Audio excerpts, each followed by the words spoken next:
The painting of icons on wood is a multi-step, many-layered process that is rich with symbolism.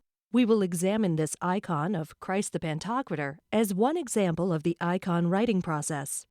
Icons are typically painted on boards made from linden, pine, or poplar wood. The wood must be minimally resinous, without any imperfections. It is dried for up to 2 years. The board is cut from the center of the tree with a vertical grain. Slats of a harder wood, inserted into the back of the board at the top and bottom, provide support and prevent cracking as the board expands and contracts with moisture. A recessed area, or kovcheg, is carved in the center of the board to create a raised frame around the perimeter of the icon. Kovcheg, or ark, refers to the Ark of Noah and the Ark of the Covenant. Traditionally, it is believed to separate the sacred world, paradise, from the secular world. Next, the sanding and scoring of the board prepares the surface for proper adhesion of the linen surface. Hide glue is applied next. Linen is affixed to the glue to provide a smooth surface for the application of gesso and to protect against the flaking of paint if the board cracks. The icon writer covers the board with several very thin layers of gesso, or a mixture of marble dust, chalk, and glue. The final layer is sanded. The finished gesso surface is completely smooth, almost porcelain-like. The composition for the icon begins on paper. Master icon writers often draw their own image, adapted from accepted conventions. Less experienced icon writers select a published image, or their teachers provide one. One method of transferring the image to the board uses carbon paper or powdered pigment affixed to the back of tracing paper. The transfer paper is placed on the board, and the icon writer uses a writing implement to trace the lines, leaving a faint outline of the image on the gessoed board.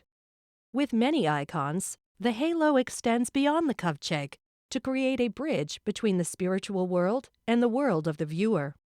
Tracing the image with a sharp implement creates an incised rendering of the image. As the transferred lines are covered by layers of pigment, the incised lines remain as a guide. An application of clay bowl covers the edges of the board, as well as any area that will be gilded. Traditionally, the clay symbolizes mankind, or the earth from which Adam was created.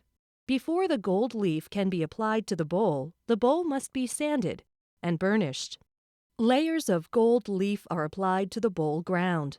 Gold leaf may cover the entire background or just a small area, such as a halo. To make the sheets bond to the bowl, the icon writer exhales on the bowl to create a thin layer of condensation to which the gold leaf can adhere. This action symbolizes the breath of life. After the gold leaf has hardened to the surface, it can be burnished or incised with a decorative pattern. Icons are painted with egg tempera, a type of paint created by mixing mineral pigments with egg yolk. Tempera dries quickly, making it particularly suitable for building up multiple thin layers of paint to create luminosity. It also lasts well with little fading over time. The first paint applied to the icon is the alpha line, which is red and typically applied around the halo. Sankir are the base layers that represent skin and hair, typically rendered in an olive green. Thin base layers of paint, called roskrish, are applied across the entire icon all at once. Following the traced and incised lines, the icon writer uses diluted pigments to block in the large areas of color. Colors are applied from darkest to lightest. Additional layers create the forms. The building up of layers in this manner creates luminosity within the icon. Floats, or nearly transparent washes of pigment, are painted over each highlight layer. Denser colors of pigment cover the incised lines of the composition. The addition of tiny details takes place at the very end of the process. A final highlight, typically bright white, is added to the icon.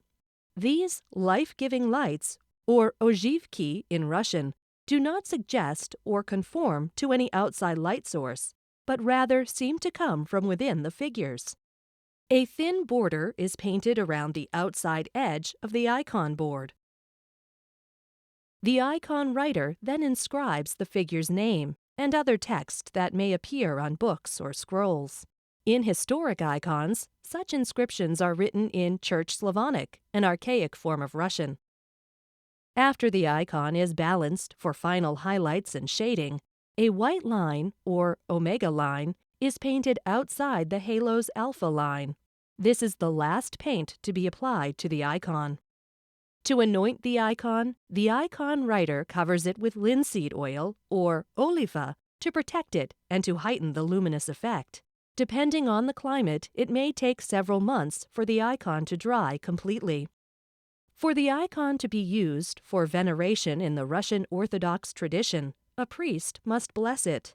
The priest says a series of prayers and sprinkles the icon with holy water. The process of writing icons has remained largely unchanged for hundreds of years and is still practiced today in Russia and beyond.